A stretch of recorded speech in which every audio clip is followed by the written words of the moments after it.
Namaste and welcome, beloved mighty companions. The Jesus' road to heaven and supreme happiness being the only goal worth having in this world. It's funny to have a goal that you've already accomplished.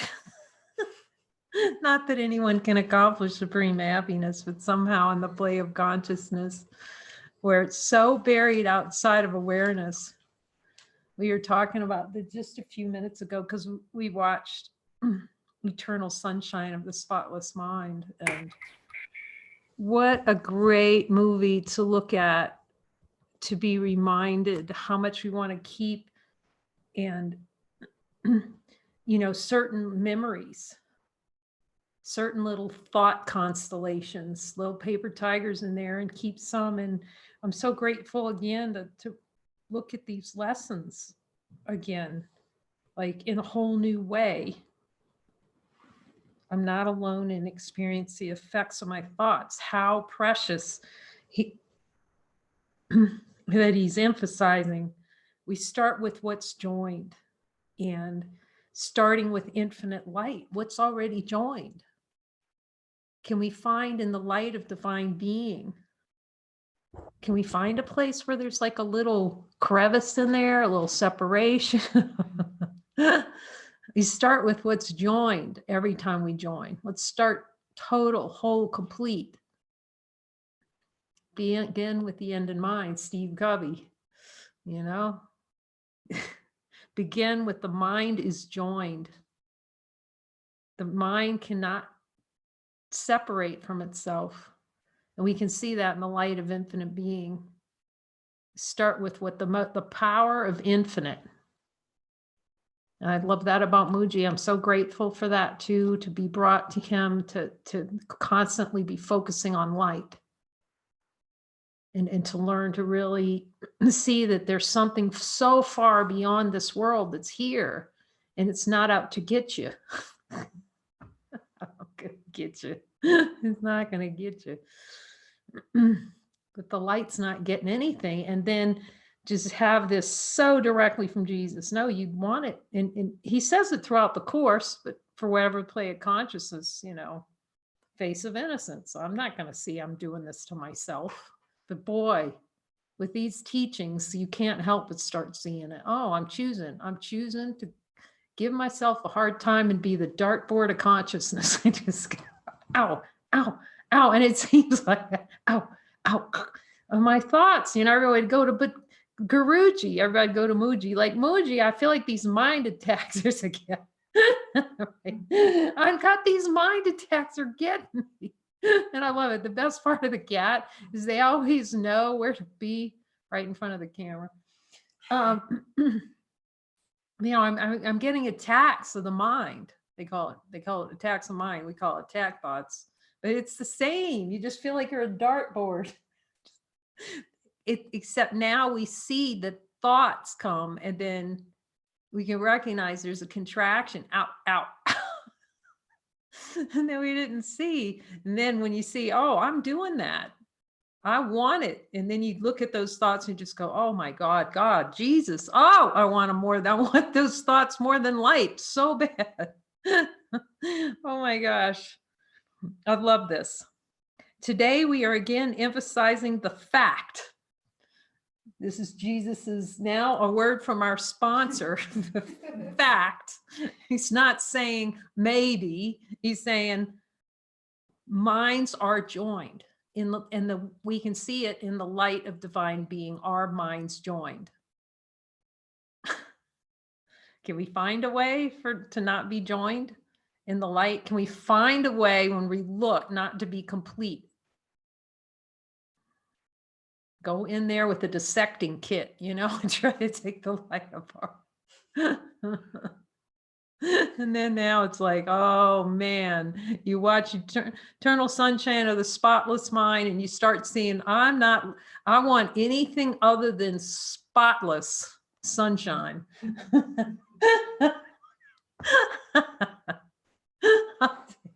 I'll have a serving of anything except for that. This is rarely a wholly welcome idea for You start seeing it's rarely a welcome idea. In the play of consciousness, light is not welcomed because it's already here. So the only way we can't be experiencing that 24/7 is to go, no, pretend. Let's have a pretend dream that it's not here. Carry and with it an enormous sense of responsibility. That's a good one to look at. Oh, that minds are joined, feeling like there's responsibility.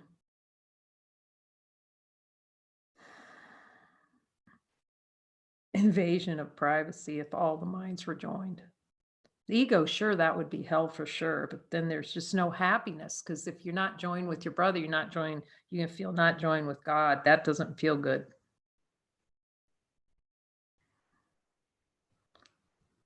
And we can see in the light of divine being, the only way it can be true is the only way we can see minds are joined is as light. And thus, despite your initial resistance to this idea, you will yet understand it must be true. And we can ask Jesus, so this light is joined. We can see that everyone is this light. There isn't anything that isn't this light. When we go in there, look in the light, is there anything in there that's no other? Any time, let's look for a timeline in there. And you can ask, you start inquiring as the light. You have a little conversation with this light. We'll talk with the light. Let's see. It's just the infinite light doesn't need to have a conversation, but consciousness does because it's because it's saying no to absolute reality all the time. So, okay, so we can, and might as well use the play of consciousness for something worthwhile in time. Jesus says yes. In the light of divine being, can time be found?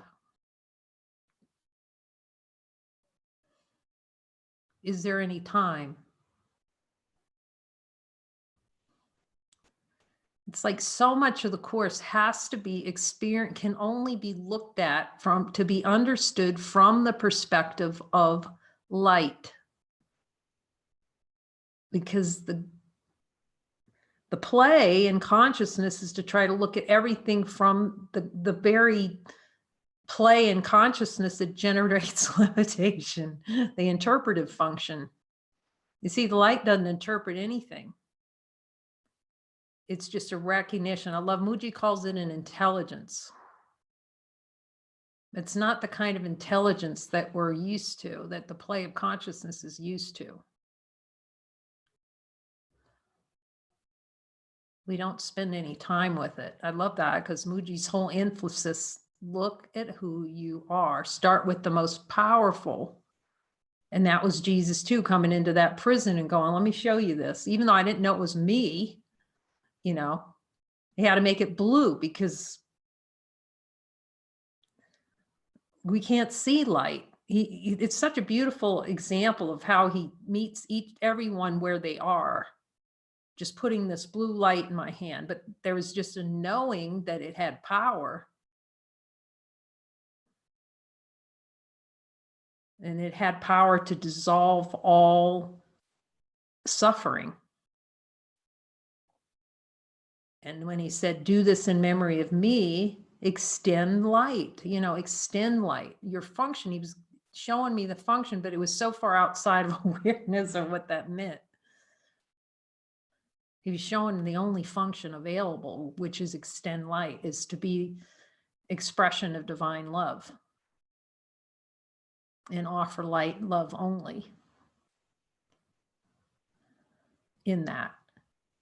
Until, you're with Muji, wait a minute, that light, that's what is. That's light is us. And even when you see the light is us, the consciousness play is those denials are so strong. So even though I'd gone to Muji and I'd seen these and knew and even had experience and I talked about it, okay, I have no body, I can't relate to one. Well, after a while, you just see, you don't even know what one is, But even with that addiction to consciousness and death is It's a desired experience. You got to look. Thus, because I could see it, because you do this inquiry, and it's a beautiful inquiry, the invitation to freedom, spectacular. And I could see it every time I'd look. Okay, is there light here? Yes. Does it move or change? We can look. No. Does it have a beginning or an end? We can all look. And you'd have 900 people in a satsang room go, doesn't change, doesn't move. See, you know, when do you get 900 people in a room to agree? What a symbol that is. Everybody's going, yeah, or even, you know, even in, I think, Rishikesh, there might have been 2,500, but you could, you know, because the play of consciousness is that we don't, for a while, it may not be apparent, you know, that yes, there's something here eternal, and and it doesn't change, and it doesn't move, and it's light, but it's not really light, like not light we see with our eyes. Okay, so we know something, and everyone shares it. And then you're going through that, the inquiry, self-inquiry. And just Jesus says all things work. But then I'm looking at that and looking down at that query thing and going, no, wait a minute. So if I'm not perceiving this here all the time, this perfect peace that's with this light, you know, it kind of dawns. You got to start looking at denials. It will not be a consistent experience. It'll seem like, okay, I had awakening experience. Yes, because I see that, but you're going to be bashed on the shores of consciousness. You can ask them. So even though you can see that there's something here infinite, and in non-dual traditions, they call it the shadow work, and seeing through all the shadows, the play of consciousness for saying no. And so now Jesus comes in, boom, here's a direct way.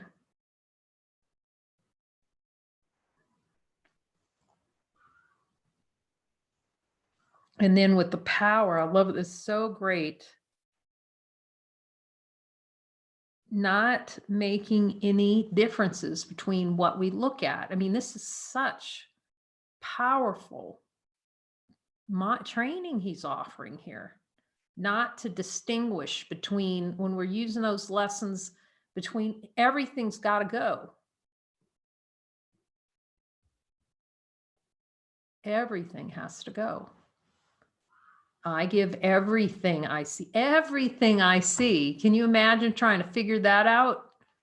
Like, where do you begin? Well, that's why we have him to go, okay, let me show you where you start. Look here. And then look here. And then the more we get into it, the more we see, holy smokes, this is a big maze I built for myself. The big maze. And we just really hone in on that voice. So beautiful.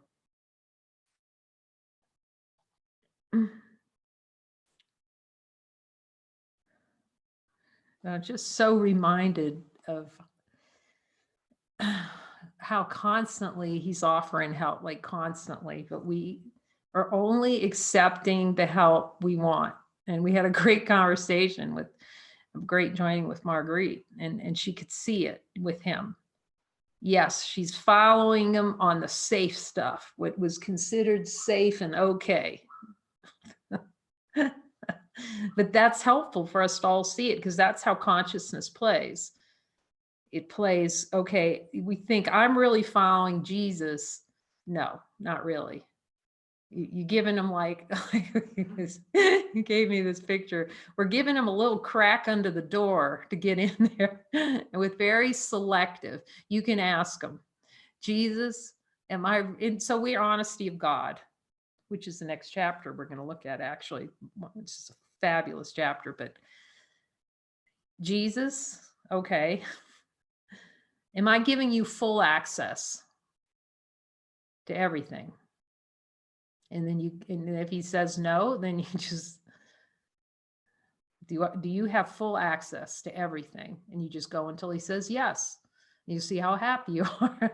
That there's no way else. You can ask him, Jesus, can I be happy unless I give you access to everything below my level of awareness? Possible.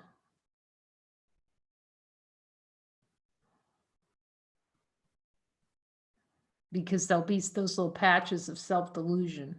Again, you think you're awake, but you're still being bashed on the shore of consciousness in the asteroid belt. Like, what happened? Now, peace can't be consistent until all the areas, no exceptions. There can be, you can ask, no exceptions. I can't find a way around it. There's no one. I can't find a way around it. Nope. It's all or none, really.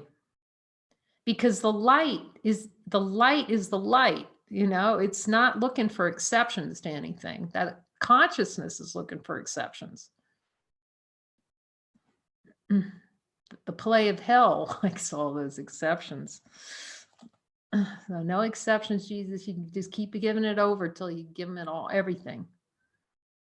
No supreme happiness. You can ask them, can I be supremely happy on a consistent basis? Can I be without pain without giving it all over? You'll hear him. No. Is it possible to be totally without pain in a body? If with full access to the subconscious mind? Because you'll see you're not a body. So that's gonna be. You can't even be happy until you see you're not a body, right? Yes. This is a fun conversation here. You can't even be happy until you see you're not a body. Because a body is death. It's living in the death zone all the time.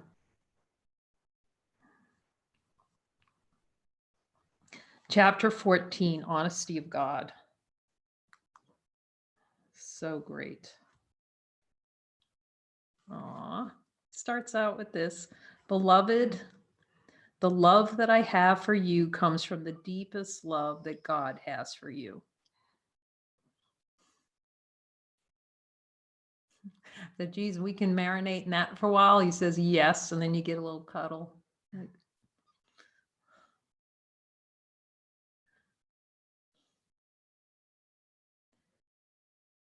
He's reminding me when I was joining with Marguerite, and she was talking, because I've talked about this thing, like you feel like smoke's rising. I don't know what it is, these different, the way consciousness releases the denial, right? A lot of yawning.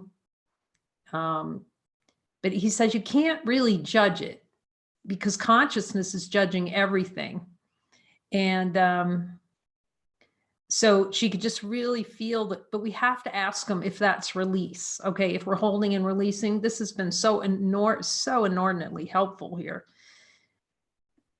Yeah, because he says you have to get out of the form of it. And he told her, he said, I'm showing you how to not get affiliated with the moving.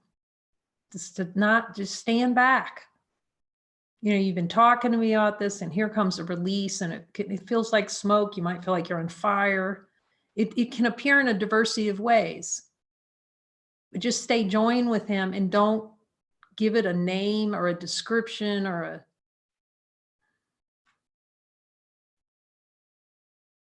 Yeah, it's just saying there was a great reminder to stay out of the descriptive function in consciousness is to describe and then tell a story. And you can ask him, Jesus, so when I tell a story about these things, I'm trying to keep it. You can hear him go, yes, because that's what consciousness likes, to relive events.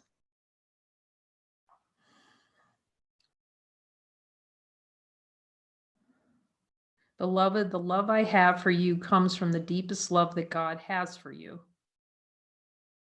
He cannot leave his son bereaved in time. Yet he cannot interfere with his son's desire to remain bereaved in darkness. So you can just be direct. Okay, Jesus, do I still have a desire below my level of awareness? This is radical honesty, honesty of God. Do I have a desire to remain bereaved in darkness? It's okay if you say it, because then it's honesty of God. We're admitting it. Okay, will you show me all the desire, that energy? Will you lead me through it? And you can ask them. This is a great thing because the play is to have salvation outside of ourselves. See, if God comes in and interferes, and Jesus said, okay, I'm going to save you, salvation can't come the way we think it does, because the ego wants a savior outside. No, it comes through this internal decision to cease to deny.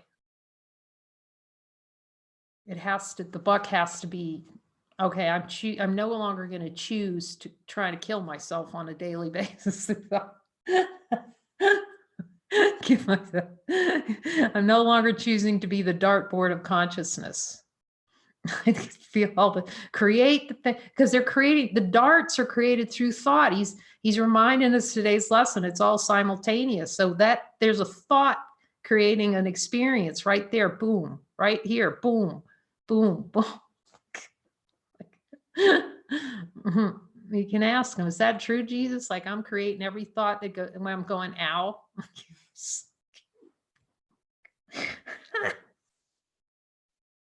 Like, yep, every ow is a thought. So, every thought's an owie. Then we're trying to put band-aids on it, take a pill, but just look at consciousness. That's why you finally have to look, you realize, because consciousness can generate think of the owies. That's why you just have to quit using magic, because you can't keep up with enough magic to keep up with the number of owies that are being generated. Oh, gosh.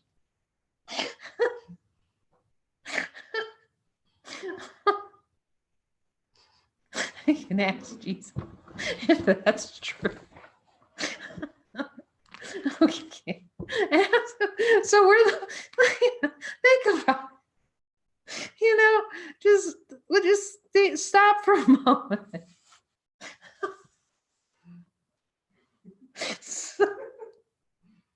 So consciousness creates an owie, and then it creates a pill to pretend like the pill can take care of the. But it seems so real, because that's the game. An owie is a thought, so you can't fix a thought within a pill is a thought, and you can't fix a thought with a thought. See, you put that. See, you can't. He says you cannot accept your divine function fully until you see that. And fully admit it. That's what consciousness doesn't want to see. Its power to generate these things and then try to work magic to get it to all work out, rather than that's avoidance of looking. Yes, he says it's avoidance of looking, to see that it's just a little dream game. Yet he cannot interfere with his son's desire to remain bereaved in darkness, because that makes the whole gig real. That's telling us that, yes, you're right. You can have a world apart from others. It's possible for you to do that. It's possible for you to get magic to work. He would be agreeing with us. He can't agree with us. So see how all he can do is point your light, your light, your light. No, not your light. That's all he can do. Your light, your light. You're already what you are. That's all I can say. You're as I made you whole and complete. And then send Jesus is the symbol in our mind of the part of consciousness that it knows the game isn't true.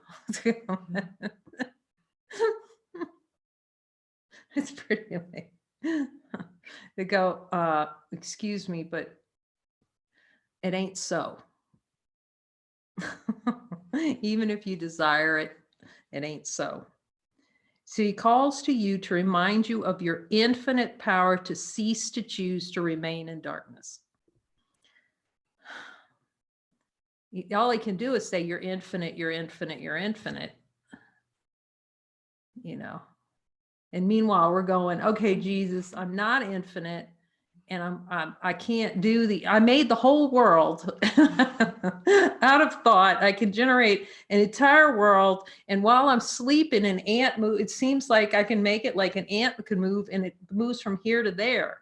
It's just, when you think about it, it's pretty amazing. Like how we're hiding from divine power, that even the dream is like nothing. The dream is like nothing to divine light. See, it's nothing. Has no power compared to divine light, yet with that miscreation, we have all these pictures, and we have mountains and rugs and intricate patterns, and all being generated, and then pretending like there's time, tracking things moving, you look over here, and then the next time you look, the sun's moved a little bit more, and all that without any effort. Ask Jesus, am I doing that through thought? And the only answer I get is yes. You know, that's, and then we're whinging about taking on one assignment with them. Think about it, you know, the same power that's in generating a whole holographic dream and stitching images together and making the whole hologram. But no, Jesus, I can't, you know. This is a good reminder, you know, that's why you're infinite, you're infinite. And then we want to have it prove to us that we're infinite. That is, Jesus, do I desire an experience? This is where the humility comes in. I know what the answer is going to be, but I'm going to ask. Okay, Jesus, do I desire an experience where I prove to me that I'm infinite? And hear that answer right in there.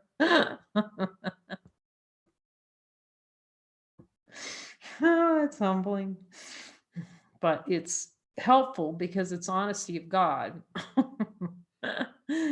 Okay, I'm willing to look at any desire or experience to be proved to that I'm infinite. Let's clear that off the board. Look at.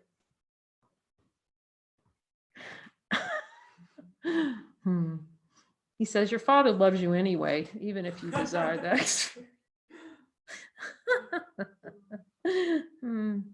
Okay. You get into the relishing it. Do I relish an experience of being proved? Yes. That's the only way. You can't be pure light and only experience light, is to relish an experience of being convinced that you're light. Now, come on.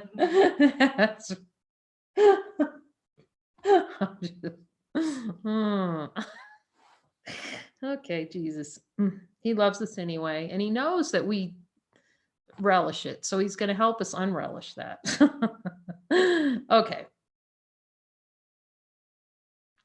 See that in truth, this world holds no gifts for you.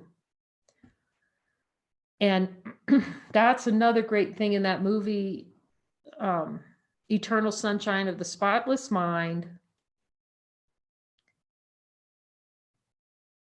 How much in the play of consciousness, we wanted to keep some memories, you know, the good memories and the bad memories. We can't be who we are with all those. We think that's a little present.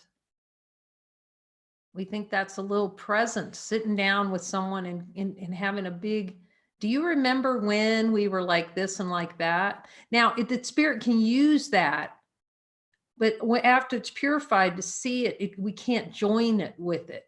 It can be used. Divine expression can express all kinds of way. Oh my God, that was hilarious that time on the beach. But you're not using it you no longer believe that happiness is in that memory. See, that's how consciousness stitches memories and goes, okay, I was happy when, I was happy I'll be happy if we're sitting with those little umbrellas on the beach once again. And I could see that play, like when I'd go to the beach. You're getting ready for the beach vacation and you're out picturing that perfect white sand of Santa Rosa, Santa Rosa Island, and it's got to be, I could see that every time I go to the beach, it's like no beach is like Santa Rosa Beach or Bellows Air Force Base in Hawaii. It'd be like it had the softest, most perfect sand, and it had the crystalline water that rolled up, I could see it be a comparison. So then you're comparing, you're not even present with the beauty of what's art presented. So it's the hiding of joy in memory, trying to hide from joy in memory, but pretending. And then beings get together and they try to join horizontally through memories. And then they compare memories. The play of consciousness, I compare memories. Well, I don't remember it. Can't even think about it. I'm not even sure I could ever count the number of arguments in the play of consciousness over a memory. Who remembered the game of who remembered the memory better? Who remembered what happened? And I can remember, like, in that play getting really mad. That's not how it that's not how it happened at all, when the whole thing isn't true. It's partial. It's stitched together in consciousness. We think there's a whole world out there. No, it's a hologram. You start watching. Just watch when you move. It's a hologram that moves whenever a body seems to move. But it's stitched together through all the images that we create on TV. And then you can notice, I think I talked about this one time. It was so helpful. I'm asking Jesus just to be clear. Yes, it was really helpful because you can see in the play of consciousness in all the movies that, okay, so the model in the play of consciousness is that the universe, like, there are planets, as the Earth is round, and then you have planets, and the moon is a certain way, and then anybody that doesn't realize, and then you got stars out there, and you got a Milky Way, and it's really huge, which is the play in consciousness, stitching together these things to feel small. But let's just ask, in the light of divine being and honesty of God, are we vaster than all the universe?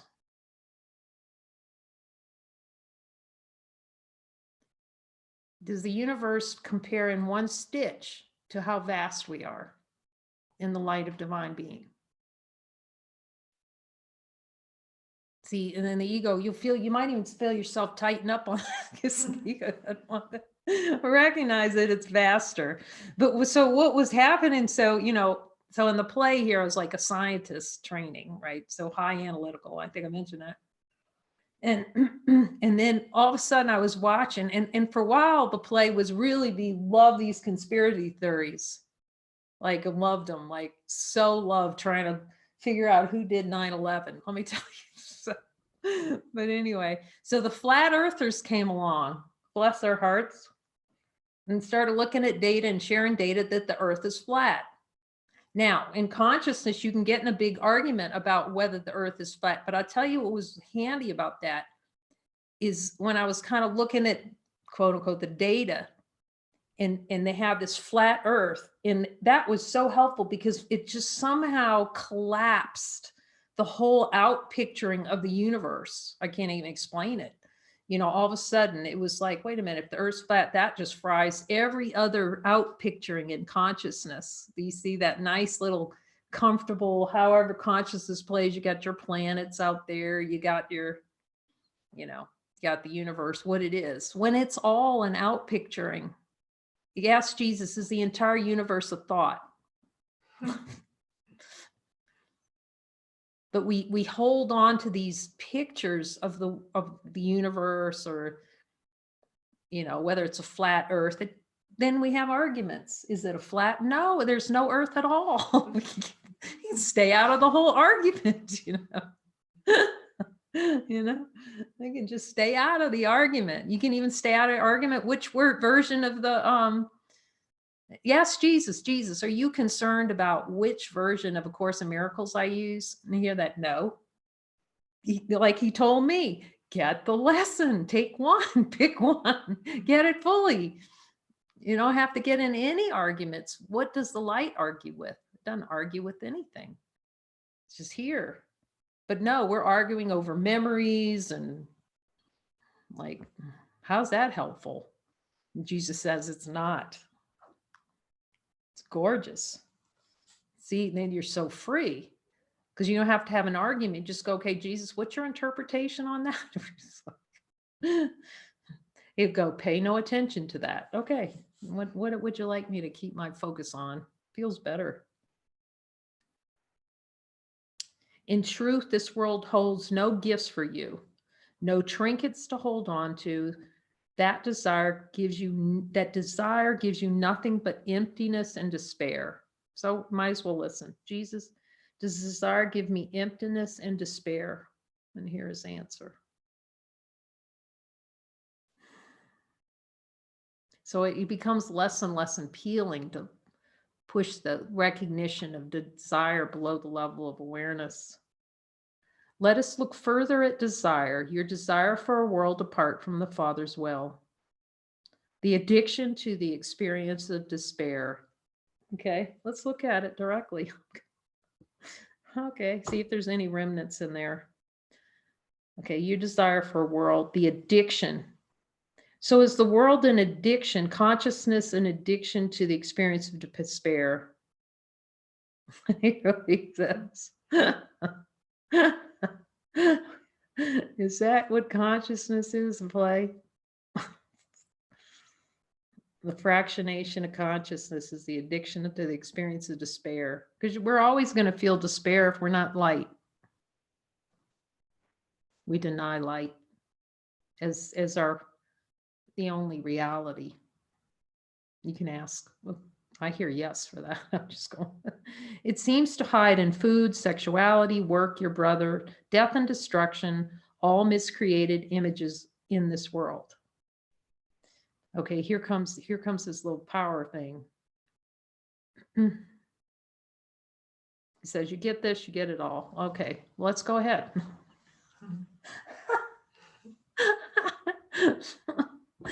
The script of your experience is instantaneously being written by every subconscious desire that you withhold from the light of truth.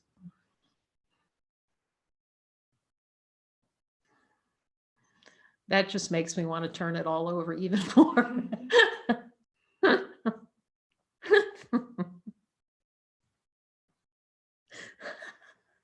He says it's good for you to laugh about it, really, because we've been so serious about it. The script of your experience is instantaneously being written by every subconscious desire you hold from the light of truth. That's why you start realizing you don't hold any of it, not a scrap. Because that's what's pinging, when we're the dartboard, is what's withheld from the light of truth. That's when we feel like a dartboard, because there are things that have not been revealed to the light of truth. So that's all it is. When you feel like a dartboard, you just go, okay, obviously there's something I'm withholding from the light. And then we can just look, okay, I'm a dartboard right now, or just admit it. That's honesty of God. I have a desire to be the dartboard of consciousness. Then we can laugh. It seems to be in time, yet when you look carefully as the light of truth, you will see that no script is being written at all. Okay, let's just be with that. Okay, in the light of divine being, is there a script? Does the light have a script? Infinite light, no script whatsoever. Is consciousness a script? The consciousness is a script.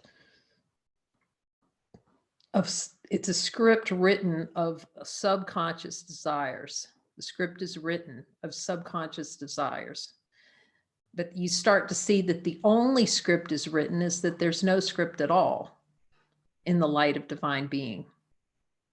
So the script is written can't be understood from the ego's perspective. But if you look as the light, you can get the whole gig about the script is written. And when Jesus was telling me, the only script that's written is that you're home with God right now, and there's no changing that. That's the last word. That's the happy news version. But also meaning that the script of consciousness is the past, and it's already been, it's done. It's not, it has no impact on you as divine being. That's what he says.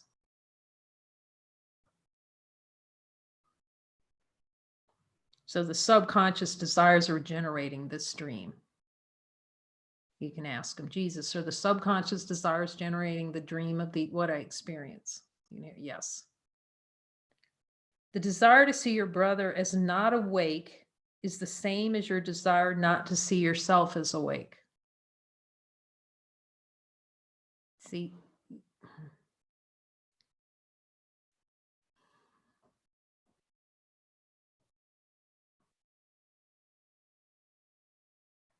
So when we express a belief about someone else,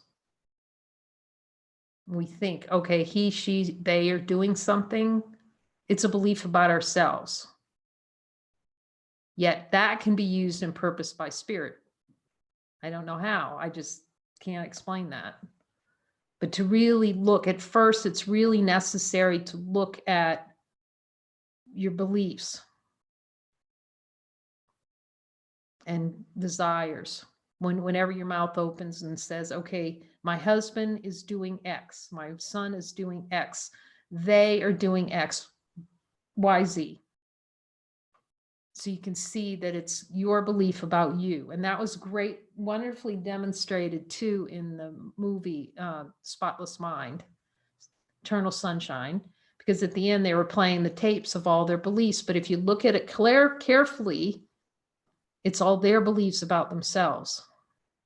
There's no belief you can have about anyone else because there's no one else to have a belief about.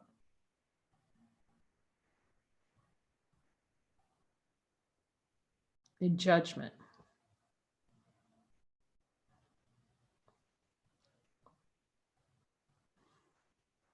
But he'll yet at the same time, I don't know how it happens really. Because I even ask him, why am I knowing this seemingly about beings? Because there's no other. Because it's helpful. So he tells me things about what's happening, or you just know.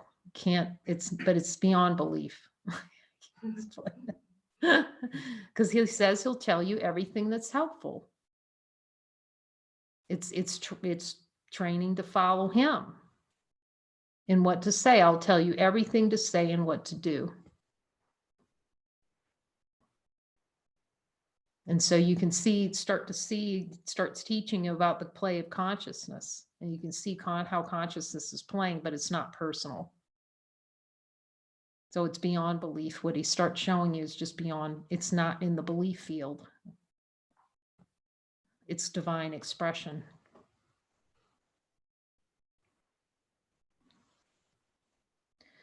Your desire as not awake is the same as your desire not to see yourself as awake. So if you see someone not awake, it's okay, Jesus, show me if there's anyone I think is not awake. Now it just becomes a discernment.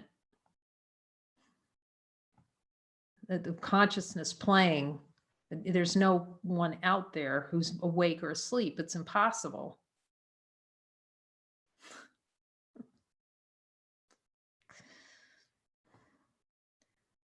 Because it would be a denial of the self, because see that the light is here. It's already here. It's not, it's already happened. It's we use these terms awakening. It's cease to deny, and that's the gig. There's no such thing as enlightenment. There's cease to deniement. Okay. That kind of like cuts off the spiritual search for awakening. It's cease to deniement. Because it's already here. That might be a whole new hashtag.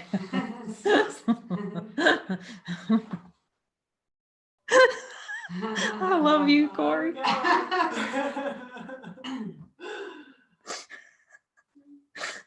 We're so blessed to be together. Oh my God. It just gets more and more fun. So, oh my God, so much love in this. This is the desire for a story. So seeing, we just have to see our own stuff. That's it. Our own deniment.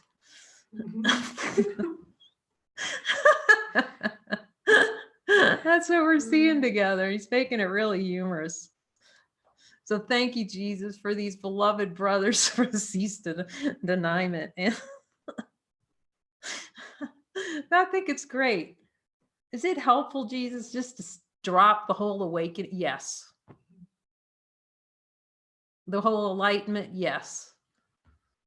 That's it. Just drop that idea and just see it cease to deniment. It's much simpler. That's honesty of God, really.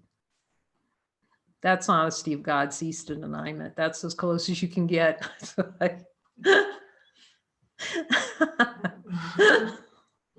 Oh my goodness, we love you so much. Thank you guys for coming, and we can laugh about it. And Lori's gonna play another song. So, oh my gosh, it's like, oh my gosh, we're so blessed to have this and have you all. So here we go. Let's.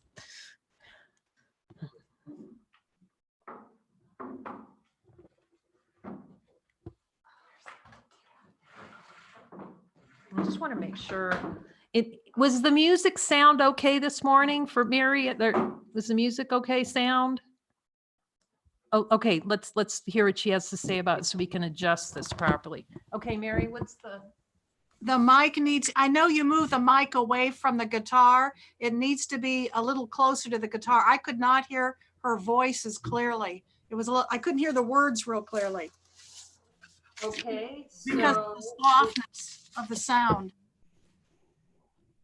You know more about mics than we do. So the words, the singing would be louder, Mare? Yeah, the mic I think was too far away from your mouth. All right, well, It's too low. We really need the mic up higher for group. Okay, so we'll work on that, getting a good position for the mic. It needs to be by your mouth. I just didn't want the guitar to. Oh, good. Yeah, Renee. There we go. And okay, a little bit lower. Yeah, it's not from her face. Okay. There we go. All right, this is called Sunshine Beloved. And it has, I just put the lyric in thanks to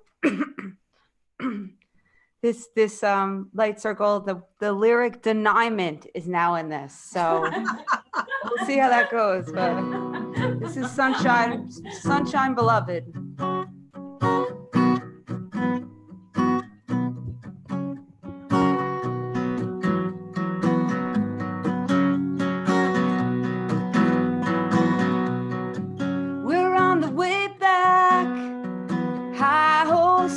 Hearts open wide, riding down to the basements. Willingness is lighting the mind.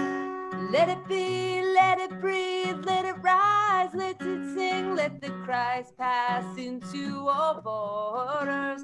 The deepest dive is love alive on a rocket ship. Jesus, you drive.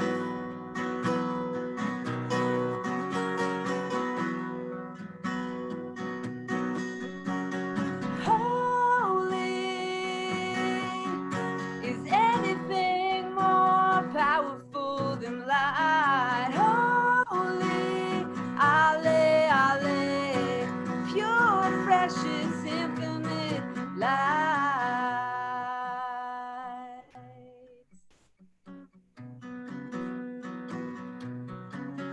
Sunshine, beloved, run to me, cuddle up with me. Sweet turtle doves, huddle up, hurry home, look together at the thousand shadows. The deniments, your rhythm,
laugh.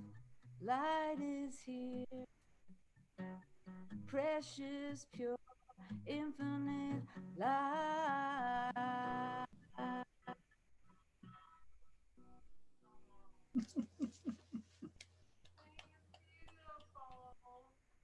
Thank you. We love you all. Thank you, Lori. Welcome.